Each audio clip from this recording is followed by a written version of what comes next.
Syndicate no more. 1, 2, 3, 4. Syndicate no more. 1, 2, 3, 4. Let's go no. 1, 2, 3, 4. Extra filter. এবার হবে সংস্কার। 1, 2, 3, 4 সব জমে গেছে। ভাই গাড়িগুলো ছাড়েন না, গাড়িগুলো ছাড়ছে কিনা? ও আপনার সংগ্রাম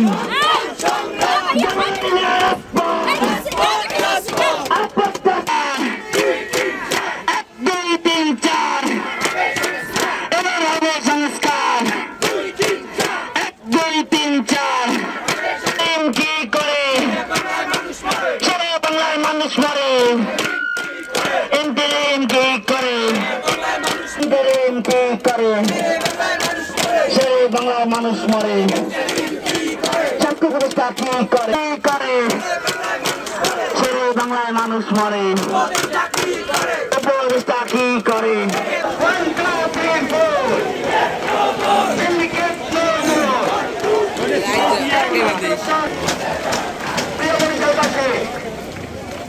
আমরা কি আমাদের যৌক্তিক দাবি নিয়ে দাঁড়িয়েছি?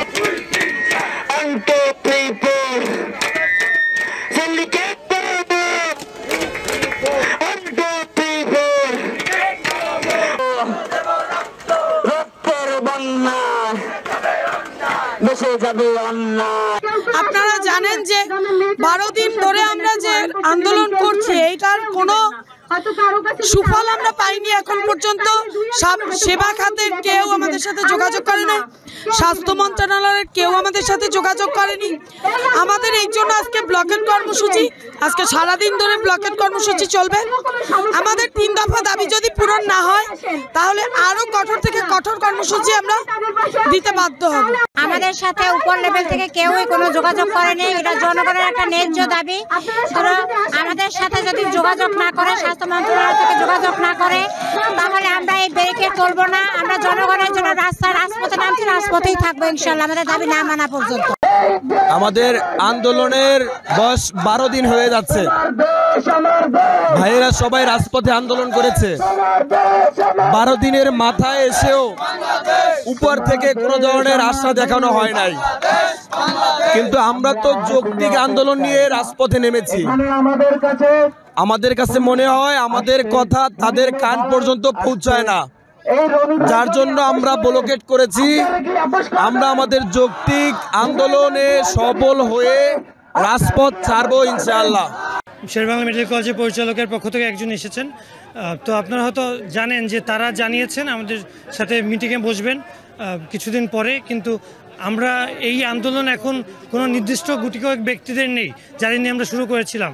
যে সকল ভোগান্তির স্বজন আছেন তাদের নিয়ে যাদের শুরু করেছিলাম, এই আন্দোলন এখন সবার মধ্যে ছড়িয়ে গেছে। শুধু এখন এই আন্দোলন বরিশালের মধ্যেও সীমাবদ্ধ নেই, পুরো বরিশালবাসী যেহেতু এখানে উপস্থিত আছে, আমরা তাদের বিপক্ষে যেতে পারি না।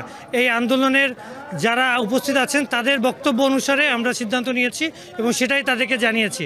আমাদের সিদ্ধান্ত ছিল এই আন্দোলনে শেরেবাংলা মেডিকেল কলেজের পরিচালক যে অপারগতা স্বীকার করেছেন, সে অপারগতার বিপক্ষে আমরা বলতে চাই এই সংস্কার এখন স্বাস্থ্য মন্ত্রণালয়, স্বাস্থ্য অধিদপ্তর এবং গণপূর্ত বিভাগের আন্ডারে আছে। আমরা এই সংস্কারের ক্ষেত্রে স্বাস্থ্য উপদেষ্টার হস্তক্ষেপ কামনা করছি। আমরা শুধুমাত্র তার দৃষ্টি আকর্ষণ করে বলতে চাই, আমরা হয়তো প্রতিনিধি দল পাঠান, আমরা তার সাথে বসি, তার সাথে কথা বলি এবং সংস্কারের বিষয়ে কথা বলবো। এবং আপনারা তো অবগত আছেন যে আমাদের যে 3য় দফাটি আছে স্বাস্থ্য সংস্কার কমিশন, এই কমিশনটাকে আমরা অনুরোধ করব তারা যেন শেরেবাংলা মেডিকেল কলেজে আসে এবং এসে অবস্থা দেখে কমিশন নতুন করে সংস্কার করে। এটাই আমাদের সর্বশেষ কথা ছিল।